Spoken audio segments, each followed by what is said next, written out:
Device programming with Jim. So today I'll be programming the Raspberry Pi and BrickPi3 with the EV3 Infrared Sensor to seek and follow this EV3 beacon like this.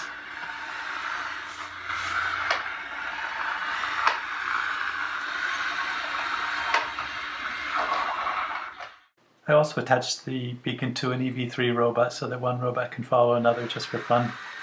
And we'll also demonstrate how the sensor can be used to keep a robot within range of the beacon. Here we'll see that the BrickPi3 backs away from the white robot until it reaches a predefined radius and then comes forward again. I'll be assuming that you've already assembled your BrickPi3 and completed the setup on a Windows PC or Mac as described in the Dexter Getting Started page. If not, you'll want to complete those steps before continuing with this tutorial. The Python drivers come installed on the BrickPi SD card that you created in the Getting Started steps. So once you've booted from the SD card, you're ready to begin programming. The Pi requires a lot of power, so it's good while you're programming to have it plugged into a power source other than the battery pack that comes with it. The optional power supply that Dexter sells is a good option. I only mention it because I let my batteries get low a couple of times while I was coding and I lost my work. Of course, you won't want the robot connected to power while it's moving away from the computer, so you'll want some rechargeable batteries for the battery pack. When the BrickPi3 is properly powered, the LED next to the power supply blinks once per second. And when the batteries are getting low, it blinks more frequently than that. At this time, you could connect a monitor to the Pi desktop and program directly from there, but since we don't want the robot to be connected by wires while we're testing it, we'll access the Pi desktop over Wi-Fi. So we've got the BrickPi on the network and ready to go. So we start up the BrickPi desktop by typing in dex.local. Launch the VNC server. And bring up the Thani development environment.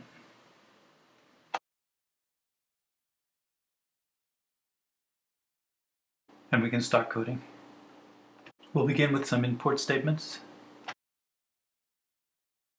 BrickPi3 defines the calls we're going to make to the infrared sensor and to the motors later. It's defined in a file called home/pi/dexter/brickpi3/software/python/brickpi3.py. And you can learn a lot about the BrickPi3 system and all the functions available and how the system works by examining this file visually.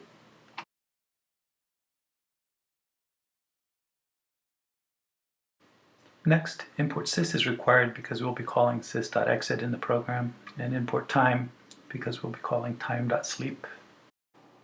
So let's do Control-S to save, create a new folder called Python in the Documents folder. We'll call it infraredseek.py.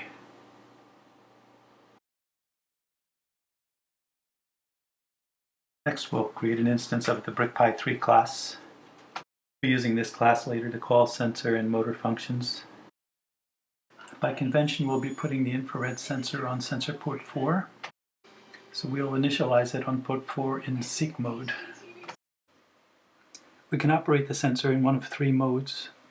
In proximity mode, it detects a physical object in front of the sensor and tells the program how far away that object is. In remote mode, the sensor detects button presses on the beacon device. In seek mode, or beacon mode, the sensor detects the heading and distance to the infrared beacon. That's the mode we're interested in. Next, we just need to add a few variables that we'll be using later. Beacon distance and beacon heading will be used to keep track of the distance and direction between our sensor and the beacon that we're tracking. As our robot nears the beacon, it stops when it reaches a certain distance, and we keep that distance in this variable, stopping distance. We're programming the robot to stay within a certain vicinity of the beacon, and that's what this variable is used for. And max power is the amount of power we want to give the motors. I played with some numbers, and this one worked best for us. Homing mode is true when the sensor is seeking the beacon, and vicinity mode is true when the sensor is trying to get away from the beacon but stay within the vicinity. By convention, our motors are on motor ports B and C. And we have self-explanatory functions that tell the robot to go straight backward or to go straight. We'll see those used later.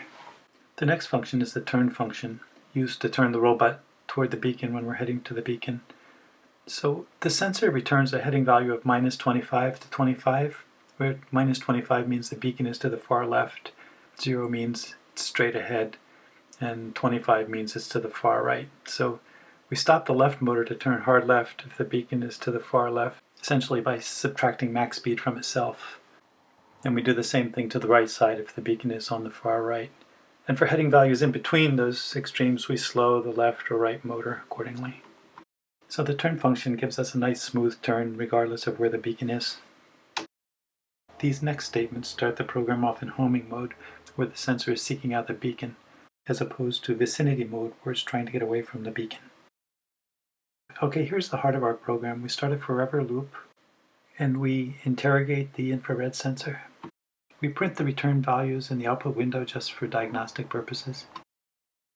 The sensor returns heading and proximity information for all 4 beacon channels, but we're only interested in the first one, channel 0, so heading in 0, 0 and proximity in 0, 1.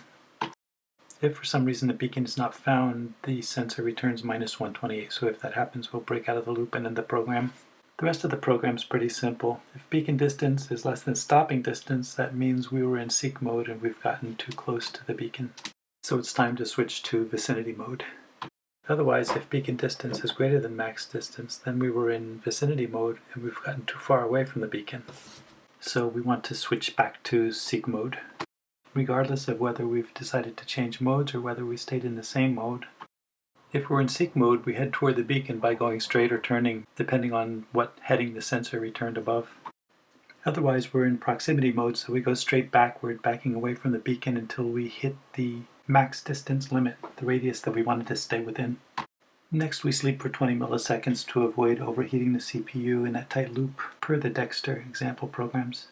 We ignore any sensor errors just to keep the program simple. And we can end the demo by turning off the beacon, which causes the sensor to return a minus 128, which breaks out of the loop and falls down here, where we instruct BrickPi3 to stop the motors and end the program. Actually, we see in BrickPi3.py that reset all actually stops the motors. So we'll remove the stop motor statement from our program. Save it. Next, we'll run the program with the beacon turned off. We'll get some sensor data errors. This is typical when EV3 sensors first initialize. And then we'll get zeros for all 4 channels before we start getting good data from the sensor. We'll ignore the sensor data errors and the zeros. What we're interested in are the minus 128s. As expected, we got those because the beacon was turned off. We caught that and we exited the program. I neglected to add a comment to the top of the program explaining what the program's doing, so we'll do that now. And then we're going to go down and add some diagnostic code to the go straight backward routine. We're going to put a print statement saying that we're going straight backward. And we're going to do the same thing in the go straight routine so that we can see these statements lining up with the numbers returned by the infrared sensor.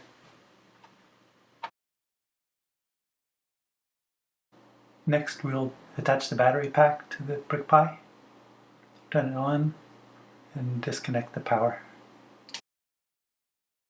Now we run the program and we see, after the get sensor errors, that the sensor returns a 2-dimensional array with a heading and a proximity for each of the 4 channels. And again, we're only interested in the first one. The first reading says the heading is 0, so that means the beacon is directly ahead of the sensor. So we go straight. Then when I bring our beacon nearer to the sensor, the second value says that we're within our minimum distance of 3, so we go straight backward. So we continue reviewing our numbers and the diagnostic output this way until the sensor detects that I turned off the beacon and returns a minus 128. And we're almost done, but I do want to print the numbers used in the turn calculation. We'll store the left and right motor speeds in variables that we can print out later to make sure they line up with the numbers we're seeing from the sensor.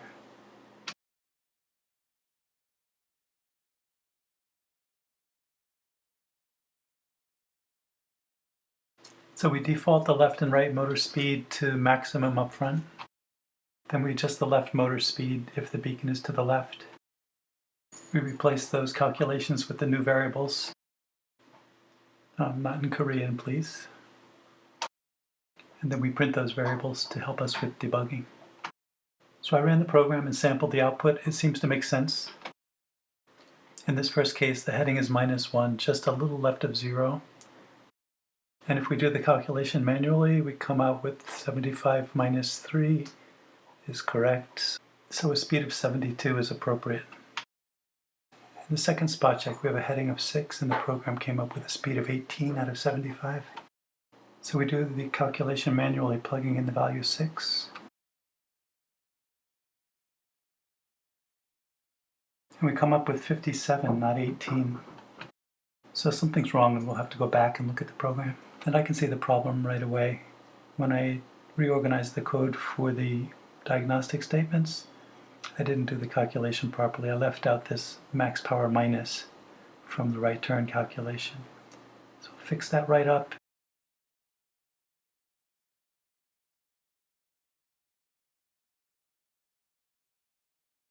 Okay, before we do our final test, we want to make sure that the channel slider on the beacon is all the way up in channel 1 and the beacon's turned on.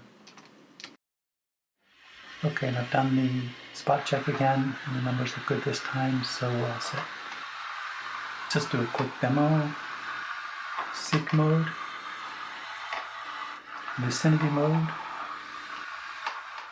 and power down. Okay, this concludes our demo of the EV3 Infrared Sensor in Seek mode with the BrickPi. There are plenty of examples out there of how to do this in Scratch, but I wanted to do this one in MicroPython.